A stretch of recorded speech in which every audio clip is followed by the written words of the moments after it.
The OnePlus 11 was launched in January this year in the Chinese market, and later in February the phone was launched in the global market. It is currently the most powerful phone that OnePlus offers thanks to the Snapdragon 8 Gen 2 chipset. And while the second half of 2023 has just started, we now have the first look at the OnePlus 12, the next year's flagship phone from the brand. It is not the first time that we are hearing about the OnePlus 12. In fact, back in May this year, we got the specifications of the phone and I even made a video on that.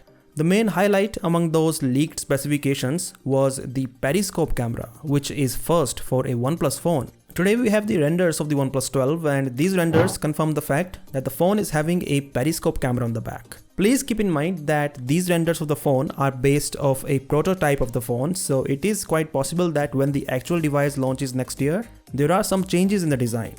Anyways, as we can see, the camera module design has not changed a lot. It is still a circular camera module with 3 camera sensors, but this time the LED flash is placed outside of the circular module. The reason for that is the Periscope camera. The camera with a rectangular cutout is the Periscope camera, and if you know how a Periscope camera works, then it is easy to understand why OnePlus could not find space to place the LED flash alongside the camera sensors. So basically, a Periscope camera has an L-shaped tunnel at one end, there is a 90-degree prism, and at the other end there is the camera sensor.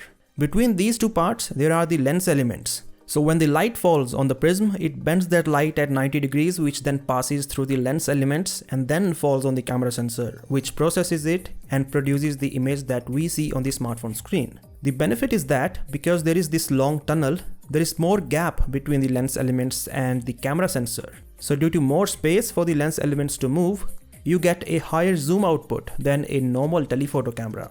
So yeah, the main benefit of a Periscope camera is higher zoom than a regular telephoto camera. It does not mean that we cannot achieve the same level of zoom using a regular telephoto camera. But in a normal telephoto camera, because the lens elements are placed on top of each other instead of side by side, if we want to get higher zoom, we have to increase the space between these lens elements, and if we do that, it will increase the size of the camera bump, which no one wants. And so due to such a placement of the Periscope camera, there is no empty space on the camera module to place the LED flash. And hence the OnePlus 12 has the LED flash outside of this camera module. As for the rest of the design, the front looks slightly different because OnePlus 12 has the hole punch for the selfie camera in the center instead of in the corner.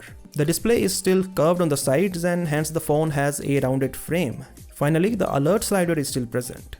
As for the specifications, we already know that OnePlus 12 has the same display, same battery size and the same charging speed as the OnePlus 11.